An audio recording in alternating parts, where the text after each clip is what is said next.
너희는 여호와를 만날 만한 때에 찾으라. 가까이 계실 때에 그를 부르라. 악인은 그의 길을, 불의한 자는 그의 생각을 버리고 여호와께로 돌아오라. 그리하면 그가 긍휼히 여기시리라. 우리 하나님께로 돌아오라. 그가 너그럽게 용서하시리라. 우리가 아직 죄인 되었을 때에 그리스도께서 우리를 위하여 죽으심으로 하나님께서 우리에 대한 자기의 사랑을 확증하셨느니라. 그러면 이제 우리가 그의 피로 말미암아 의롭다 하심을 받았으니 더 그로 말미암아 진노하심에서 구원을 받을 것이니. 아멘.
나는 전능하신 아버지 하나님 천지의 창조주를 믿습니다.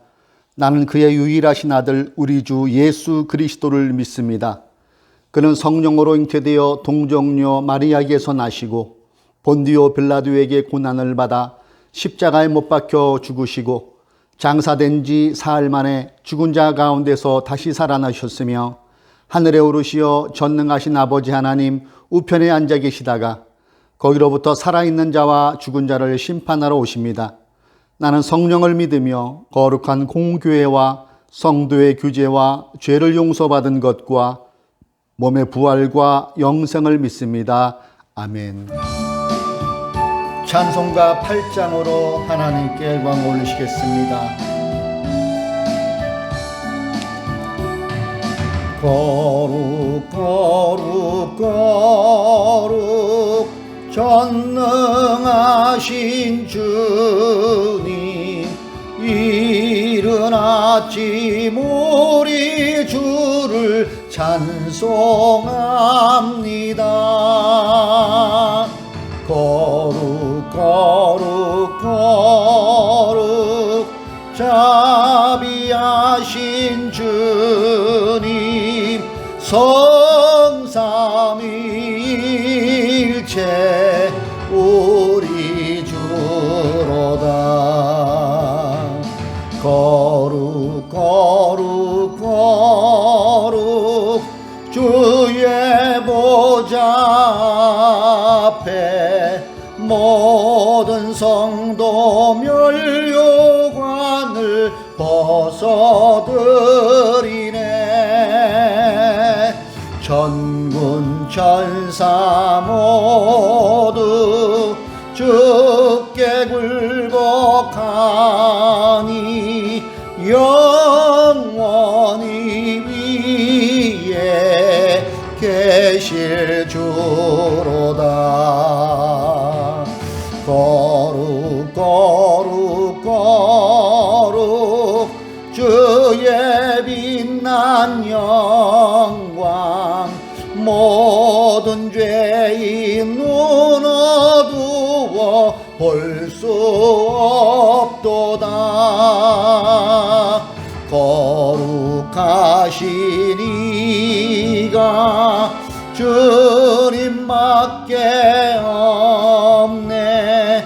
온전히 전능하신 주로다. 거룩 거룩 거룩 전능하신 주님, 천지 만물 모두 주를 찬송합니다. 거룩 거룩 거룩 전능하신 주님, 성삼위일체 우리 주로다.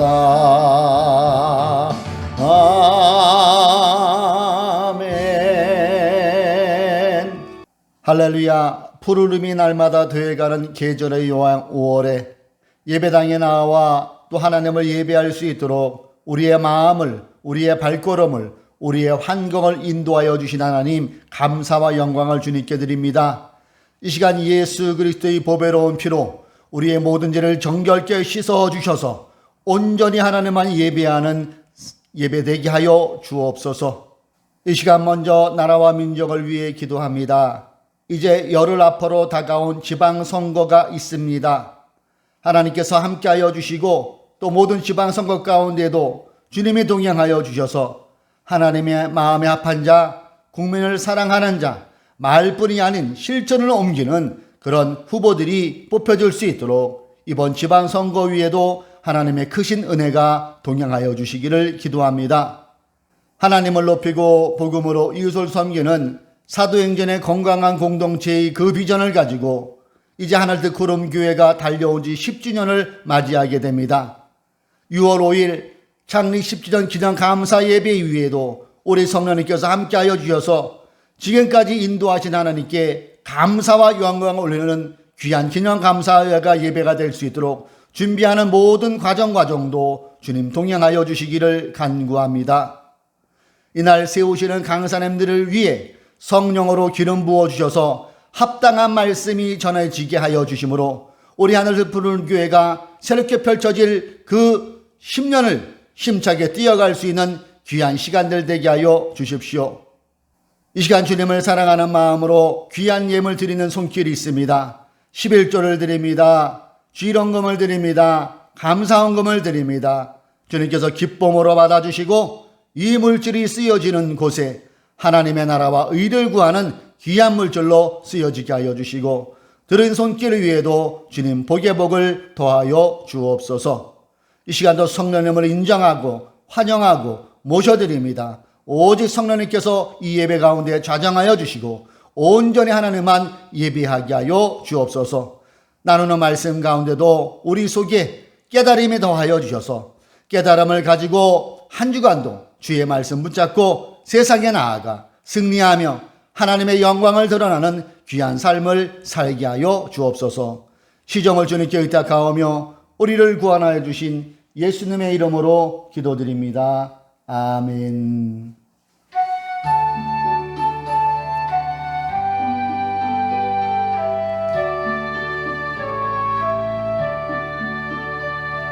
할렐루야. 사랑하는 교우형 여러분들, 한 주간도 잘 지내고 계시지요? 예, 계절이 하루가 다르게 점점 푸르름이 더해가고 있습니다. 이 푸르름 가운데 우리의 마음 또한 주님이 부어주신 그 은혜의 푸르름이 더하여져서 하루하루 의미 있고 행복하고 하나님의 영광을 드러내는 복된 삶을 사시기를 주님의 이름으로 축복합니다. 6월 5일 하늘뜻 푸른교회 창립 10주년 기념 감사 예배가 있습니다.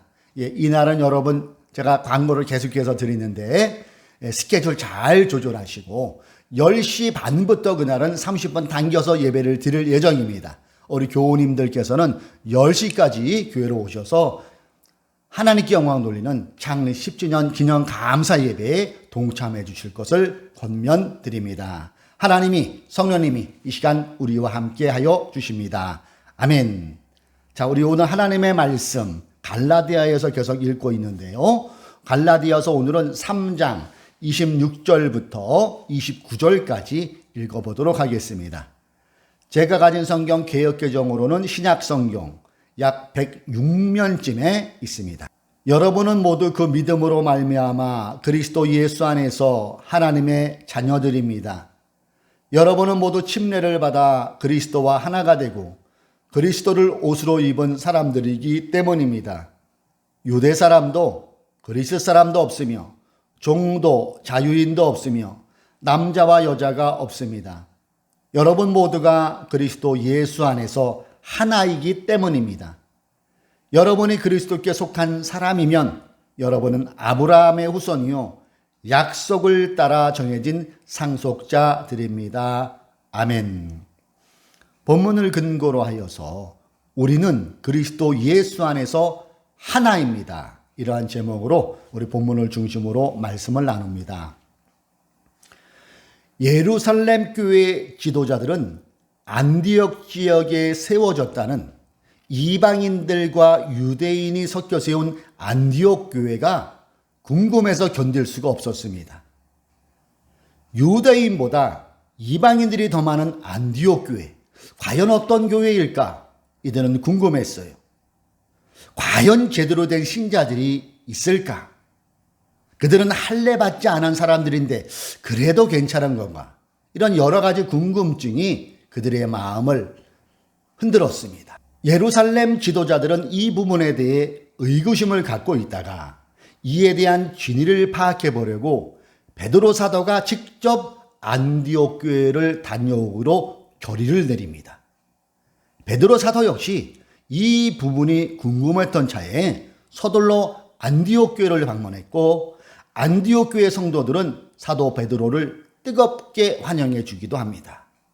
이때 안디옥 교회에서 베드로와 바울 그리고 바나바가 만나게 되지요.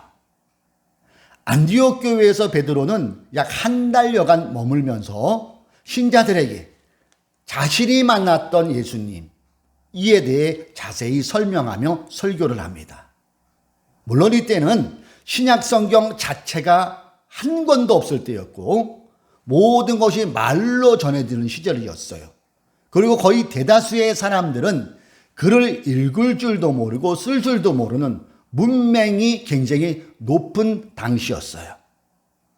베드로는 안디옥 교회에서 한 달을 있으면서 주님에 대한 복음을 설교하였고 또 성령님께서 강하게 역사하셔서 불치병을 치료받는 놀라운 성령의 역사도 일어나게 되었습니다. 이 한 달 동안 베드로는 안디옥 교회에서 단 한 번도 이방인 신자들에게 여러분 할례를 받아야 됩니다. 이런 말을 권면하거나 강요하지 않았습니다. 그렇게 약 한 달이 지나간 어느 날이었습니다. 예루살렘 교회에서 보낸 또 다른 지도자급 인사들이 안디옥 교회를 방문하게 되었는데요. 그들의 손에는 편지 한 장이 들려져 있었고 당시 예수님의 친동생인 야고보의 사인이 들어있는 권위 있는 편지를 가지고 안디옥 성도들을 방문하였습니다. 그들은 자신들의 권위를 내세우며 이방인 신자들에게 당당하게 할례를 받을 것을 강요합니다. 그들은 유대인처럼 할례를 받아야 완전한 구원에 이를 수 있다고 주장하면서 바울이 그동안 주장해온 오직 믿음으로 구원받을 수 있다는 주장을 정면으로 반박하지요.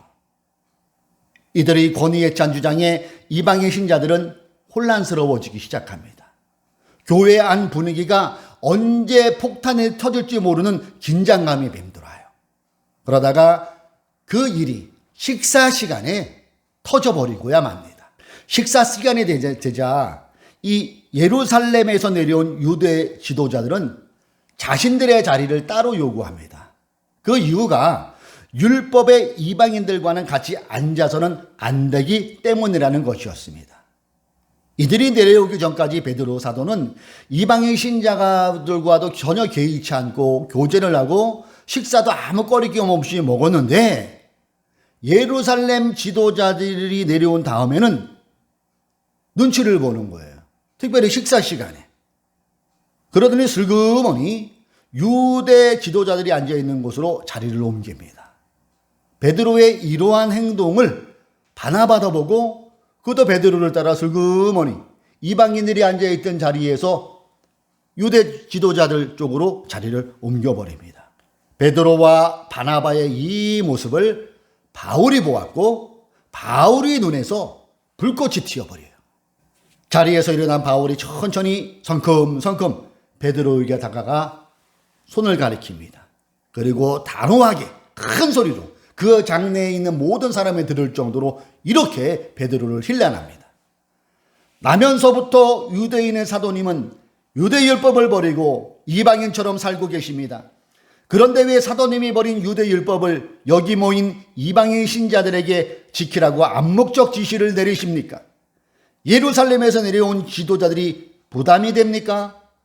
사도님과 저는 나면서부터 유대인이며 따라서 저 이방인들과 같은 죄인들은 아닙니다.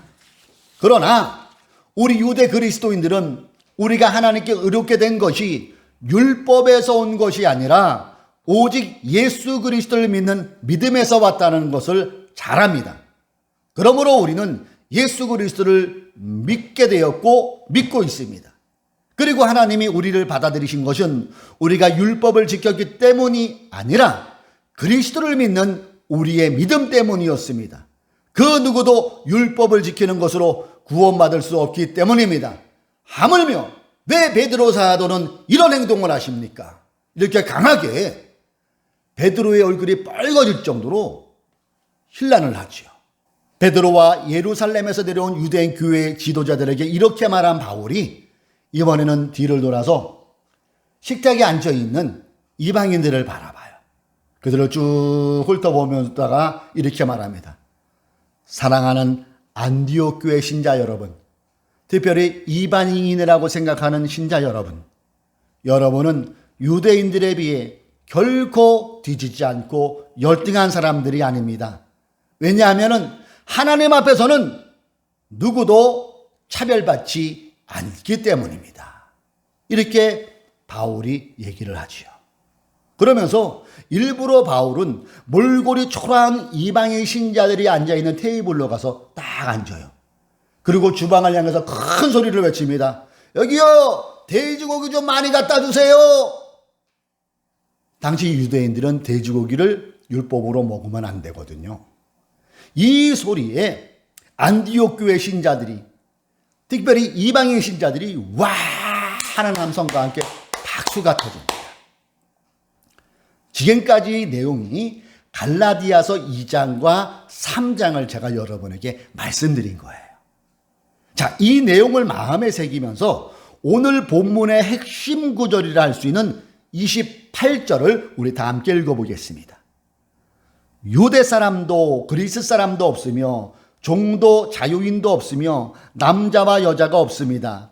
여러분 모두가 그리스도 예수 안에서 하나이기 때문입니다. 자, 28절 이 구절을 공동 번역은 더 쉽게 번역을 해 놓았습니다. 유다인이나 그리스인이나 종이나 자유인이나 남자나 여자나 아무런 차별이 없습니다. 그리스도 예수 안에서 여러분은 모두 한 몸을 이루었기 때문입니다. 아멘. 여기에는 차별이라는 단어로 번역을 해 놓았어요. 그리고 차별이 있을 수 없는 이유가 뭐라고 기록하고 있습니까? 그렇죠. 그리스도 예수 안에서 여러분은 모두 한 몸을 이루었기 때문에 예수 안에서는 하나라는 것이지요. 예수를 믿는 우리는 그리스도로 한 몸을 이루고 있다는 것입니다. 이 부분을 더 쉽게 표현하자면은 한 밥상에서 밥을 먹는 식구라는 의미죠. 식구. 그래요. 교회는 식구 공동체입니다. 본문 26절의 말씀대로 우리는 모두 그 믿음으로 말미암아 그리스도 예수 안에서 하나님의 자녀들입니다.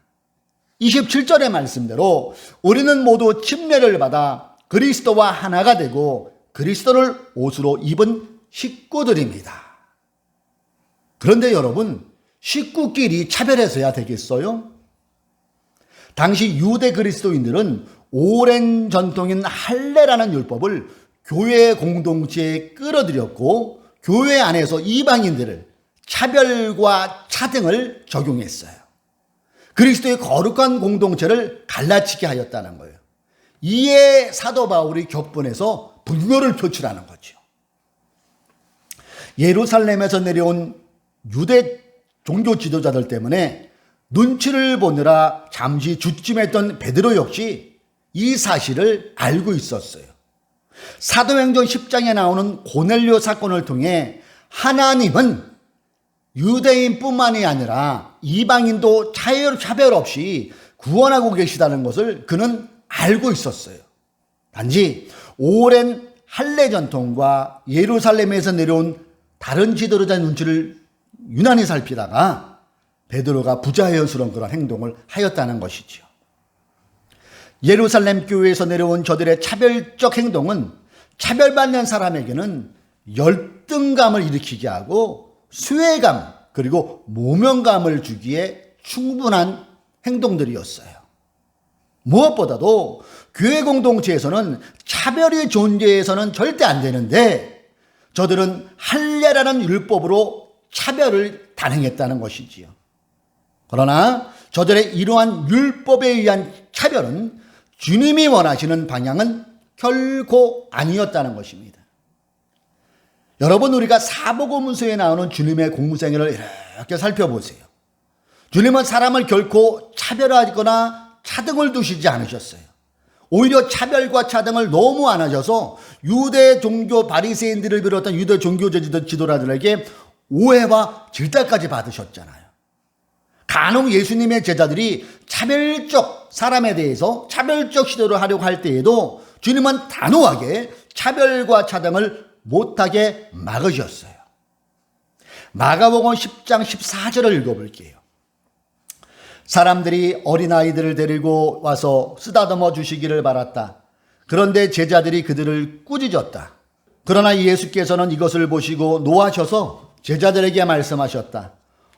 어린이들이 내게 오는 것을 허락하고 막지 말아라. 하나님 나라는 이런 사람들의 것이다. 당시 여성과 어린아이는 사람 수를 셀 때 빼놓고 셌다고 하죠. 이게 무슨 걸 의미합니까? 사람으로 안 쳤다는 거잖아요. 인권 차별이 아주 심할 때 인권 사각지대에 당시의 여성들과 어린이들이 놓여 있었다는 것을 말하고 있는 것이죠.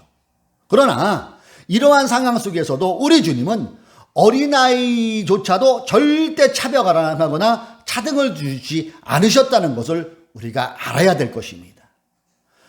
어린이들이 내게 오는 것을 허락하고 막지 말아라. 하나님 나라는 이런 사람들의 것이다. 그래요? 오히려 우리 주님은 어린이들을 하나님 나라의 사람들임을 말씀하시면서 그들을 환대해 주셨어요.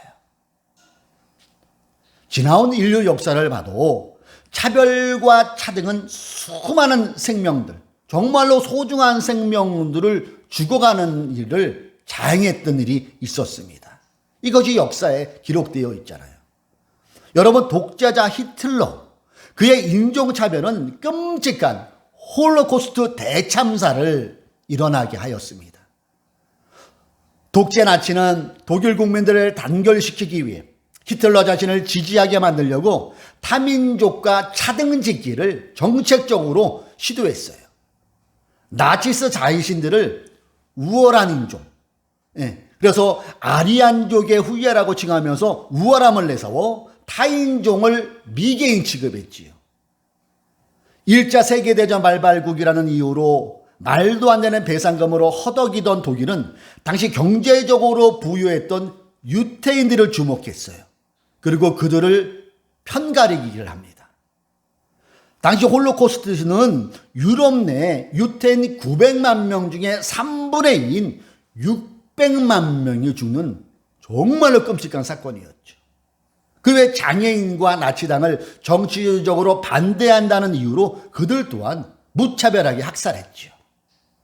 나치가 이렇게 소중한 생명을 쉽게 죽음으로 내몰 수 있었던 이유 또한 인종적 차별과 차등을 당연시했기 때문일 것입니다. 이 시점에 차별과 차등을 가지고 우리 교회를 한번 들어보기를 원합니다. 교회에는 여러분 차별이 없을까요? 차등이 없을까요?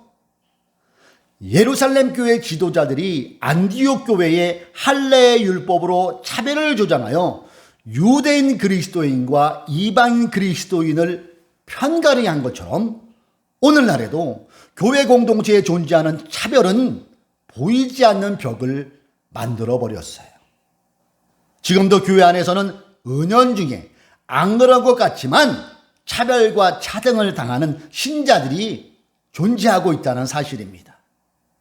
이분들은 당시 이방인이 겪었던 소외감, 열등감을 그대로 전수받고 있다 해도 지나친 말은 아닐 것입니다. 지금도 교회 내에 차별과 차등으로 어려움을 겪고 계신 분들이 있다는 것을 우리가 알아 우리부터가 항상 교회 내에서도 차별적 언행 또는 행동에 각별히 주의를 기울여야 할 것입니다. 교세가 일부 큰 교회에는 장로석이 따로 있어요. 장로석. 그 교회 장로들만 앉을 수 있습니다. 다른 사람이 앉았다가는 난리를 펴요. 차별 아닙니까? 돈 있고 사회적 지위가 있는 신자는 담임 목사 신방을 계절 따라 봄, 여름, 가을, 겨울 받는데도요. 오히려 담임 목사가 전화까지 해요. 신방 받으시라고. 왜 그럴까요? 신방하면은 봉투가 두둑해요. 반면에 돈 없고 사회적 지위가 없는 신자는 죽을 때까지도 그 교회 담임 목사 신방 한 번 못 받고 돌아가신데도요. 이거 차등 아닙니까? 왜 담임 목사 전용 화장실, 전용 엘리베이터가 있어야 됩니까? 왜 담임 목사는 따로 식사를 해야 됩니까? 이거 차별적 행동 아닙니까? 차별적 발상 아닙니까? 일전에 어느 교회 부목사님께서 들은 얘기인데요. 그 교회 담임 목사가 주례하는 그 결혼식장에 갔다가 전화가 왔는데 그 부목사가 담당하는 교구의 집사님이 갑자기 돌아가셨다는 거예요. 그래서 서둘러 그 장례식장이나 병원을 가봐야 되잖아요. 그래서 가기 전에 피로 연장 빗발을 먼저 먹고 갔어요. 그것도 먼저 먹으려고 한 것이 아니라 그 주변에 권사님들이 아침도 못 먹고 오신다. 얼른 식사하고 빨리 식사하고 가시라고. 그래서 도닥하고 먹고 갔어요.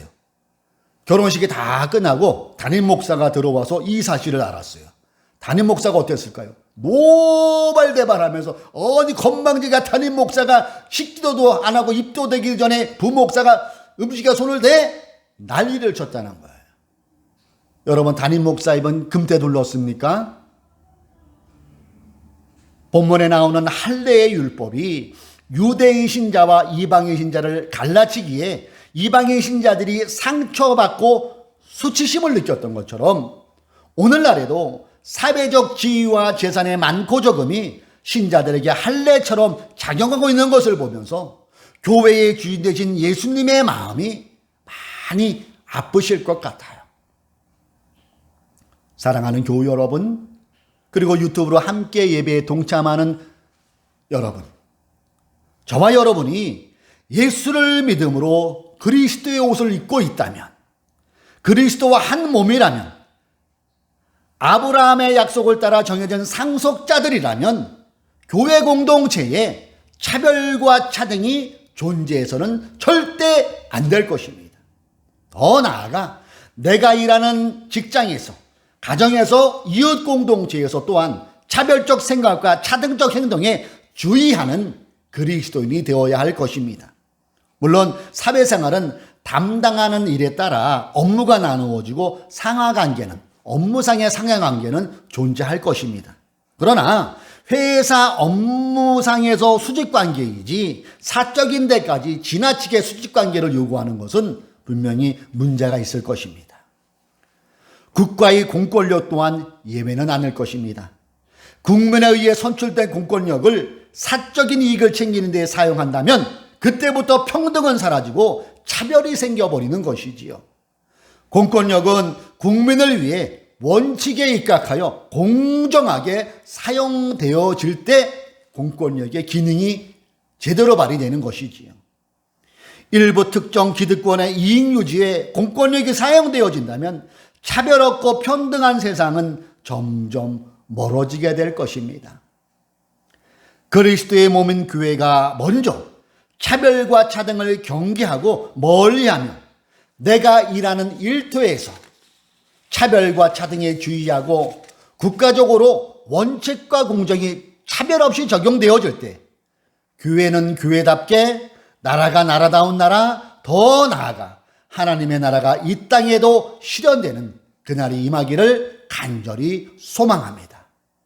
사랑하는 교우 여러분, 우리는 그리스도 예수 안에서 하나입니다. 한 몸입니다. 식구입니다. 그러므로 차별과 차등은 절대 존재할 수 없습니다. 기도하시겠습니다. 하나님, 할례로 유대인과 이방인을 차별했던 모습에 바울은 차별이 있을 수 없다고 강하게 분노하는 모습을 우리는 본문을 통하여 보았습니다. 주님, 이 땅에도 차별과 차등이 사라지게 하시고 모두가 평등하여 사람으로서의 권리를 제대로 누리는 그런 복된 나라 되게 하여 주십시오. 특별히 다가올 하나님 나라를 먼저 보여주어야 될 교회로부터 차별 없고 차등 없는, 서로가 서로를 존중해주는 교회 공동체가 되게 하여 주십시오. 우리 주국 대한민국에도 원칙과 공정이 바로 적용되어서 특정 기득권층만 잘 먹고 잘 사는 것이 아니라 모두가 잘 사는 그런 대한민국 되게 하여 주십시오. 한 주간도 성령님을 의지하며 살아가길 원합니다. 우리 사랑하는 교우님들 어디에 있든지 주님께서 불꽃 같은 눈동자로 지켜주시고 한 주간도 주님의 영광을 위하여 살다가 다음 주에 건강한 모습으로 만나게 하여 주옵소서. 주님을 찬양합니다. 주님을 의지합니다. 성령이여 우리와 동행하여 주옵소서. 예수님의 이름으로 기도드립니다. 아멘.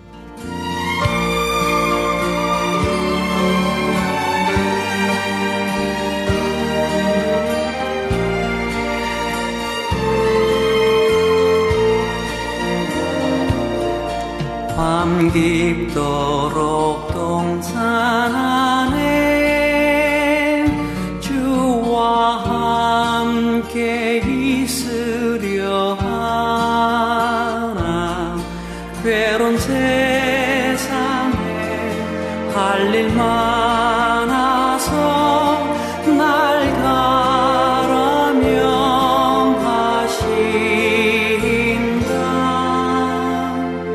주가 나 함께 동행하면서 나의 친구 되시오니 우리 서로 받은 그 기쁨은 알 사람